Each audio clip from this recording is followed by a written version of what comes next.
Patricia O'Connor and a very excited, you can tell by the tail, Frida Darcy here. And as I discussed, not just yesterday, that this limb was going to have to go. The debate I had was whether or not to keep it as a stump so that it could fork off and we could use its girth for something. But for instance, kind of like that. But no, I think not.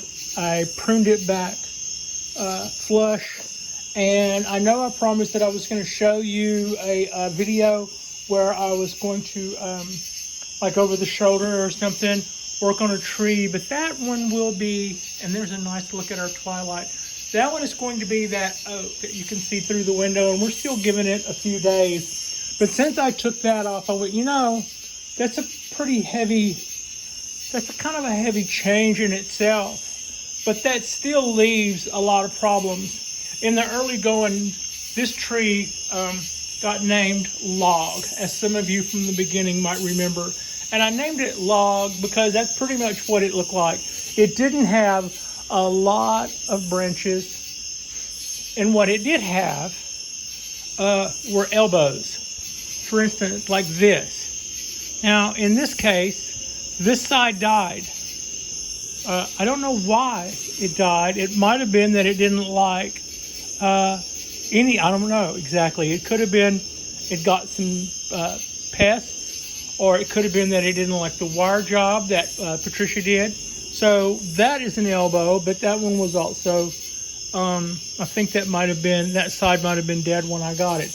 This one, however, I grew, and I was complaining about how I wired that down, and then this this side of the fork, which I wanted, died, and now it's an elbow. This is going to replace that. When I stop, this, is going to replace that. In a few minutes, I'm going to chop that.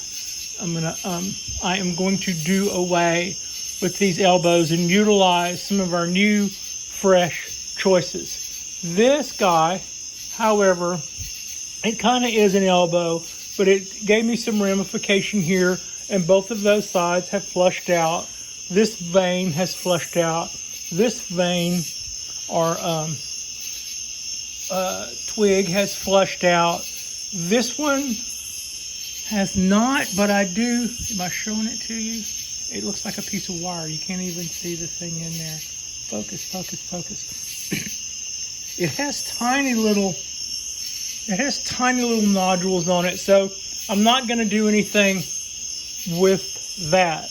However, this elbow, I've been trying and waiting since I got the tree to see if it would ever do anything, and it hadn't.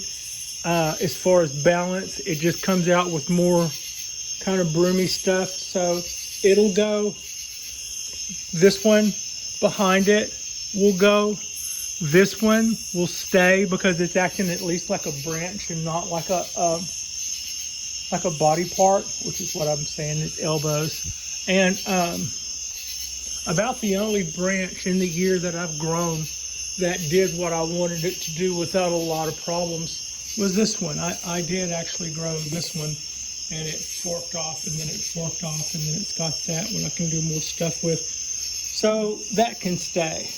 And then all of this other stuff that's springing out that's not attached to all that stuff that I just motioned, the next time you see this tree, it will be gone, probably within the next 30 minutes. I'm over all the elbows, and since we have to start over on some, I figure everything that I don't like about this, that I've been putting up with for a year, now is the time, I believe, to do something about that. The only thing that I had wondered about earlier was I did see where, no, not really.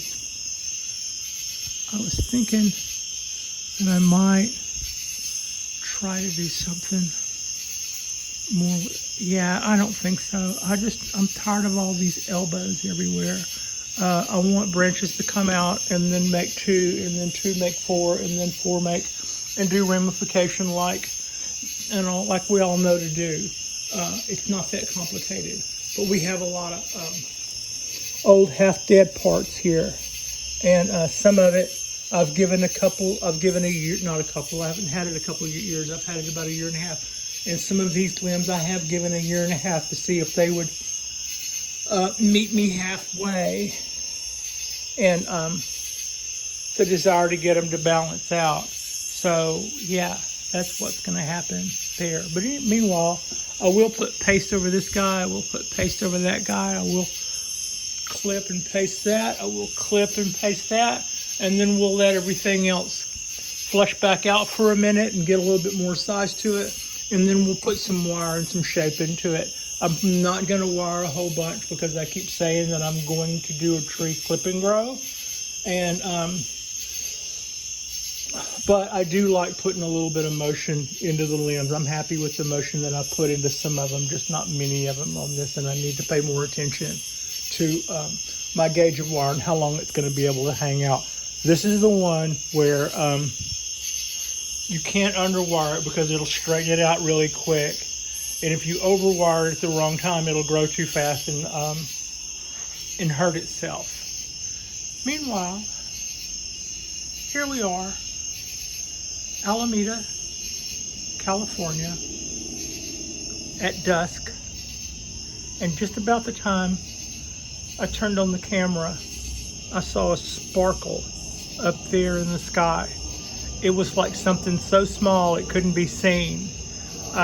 There's an airport out that way that we always hear, so my guess is that it was a speck of airplane that turned just right to where I caught a glint in the sun when, as far as the rest of it, it wasn't really big enough to be seen. And this is what, for all of the problems, like I keep saying, for all of the problems of having limited space, this gets to be my view. And this is our twilight on our balcony, and how everybody looks. So yeah, just a little short video, and probably by the end of the, well, probably before the weekend, I'll say it that way, I'll post a video on the coastal oak as promised, where I'm going to make decisions as to who comes and goes on that guy. But the Cork Bark Oak is going to get its trim tonight, and we're going to rely back on our choices for ramification for that guy, and we're going to cut back most of what was considered the older branches that were elbows and stuff. Anything that we don't like, we're just going to do away with now, while everything seems to be so agreeable and bushing out. So yeah, that's that.